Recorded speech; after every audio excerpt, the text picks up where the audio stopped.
बाहर बैठी रो रही थी रज़िया। जहांगीर गुजर रहा था वहाँ से, उनके पड़ोस में था। जहांगीर ने कहा, क्या हुआ भाभी? बोली कि मुझे ना मुनीर ने घर से निकाल दिया मार पीट के, और मेरे सारा सामान भी रख लिया, कपड़े वपड़े। वो खून में लथपथ हो रही थी, सर में खून, हाथ में खून।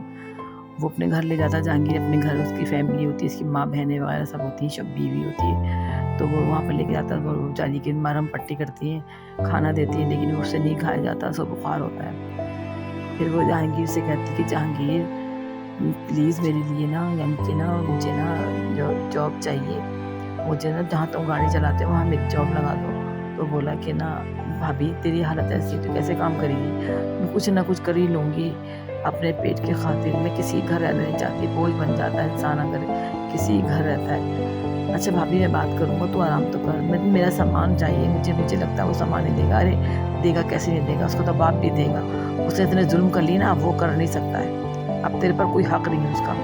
अच्छा फिर वो बेचारी चुपचाप हो जाती है। फिर वो उनकी अम्मी से बातें वगैरह करने लगती है, बताती है अपने घर कि मेरे शौहर की बातें, इसकी बातें करती है, रोती है।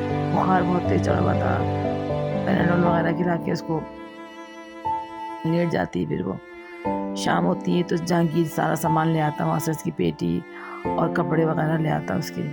कहता भाभी मैं आज जाऊँगा ना, तो ना मैं सुबह जाऊँगा तो मैं अपने सेठ से बात कर लूँगा। कहती है सही है भाई, तेरी बड़ी मेहरबानी। तो फिर वो अपने सेठ से बात करता जाता है, तो सेठ कहता है ठीक है, और बेगम साहिबा कहती है ठीक है ले आना, हम कुछ ना कुछ काम दे देंगे इसको।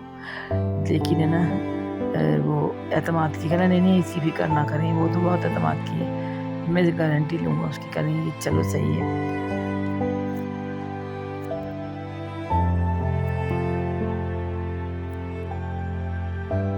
मैं गारंटी लूँगा उसकी, चलो सही है। जाता रात को, कहता भाभी खाना खाया तूने?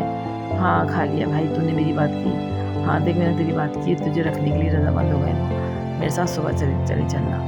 ठीक है। सुबह होती है, अपना सामान वामान रखता है, उसको ले जाता है। जैसे ही वो गाड़ी रुकती, कहती हाय मैं यहाँ नहीं जाऊँगी। कहता क्यों? कहना पहले मैं इसी बंगले में आई थी, इन्हीं लोगों ने मुझे निकाला था, ये मुझे रखेगा। अरे हाँ तो से भाभी बहुत अच्छे लोग हैं, बात करके देख लेते हैं। जब जाती हैं तो कहती रसिया तू कितनी बूढ़ी हो गई? बोली की बाजी मुझे ना क्या कहते ना, गम ने खा लिया मुझे, मेरे बच्चों को कुछ पता लगा। हाँ रजिया तेरे जाने के बाद फ़ोन तो आया था रशीद नाम के आदमी का, तो क्या कह रहा था फिर बताओ? वो कुछ नहीं कह रहा था, वो तुमसे बात करना चाहता था, हमें तुम्हारा पता नहीं था। हाय किस्मत मेरी बड़ी वो थी। कहती अच्छा तुम मेरे पास रहना, और ना यहाँ की ना डस्टिंग कर दी करना, तो यहाँ रहने का सारा इंतज़ाम है तुम्हारा।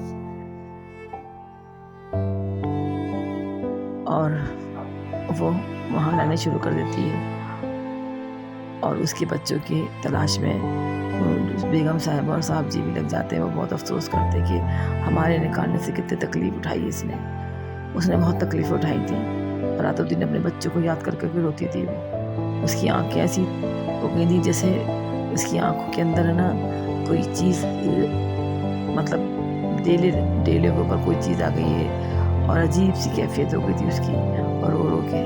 बहरहाल बहुत तबीयत ख़राब थी, वो लोग ले गए डॉक्टर के पास का इलाज कराने के लिए। डॉक्टर ने टेस्ट बताए, और टेस्ट में उसके कैंसर आया।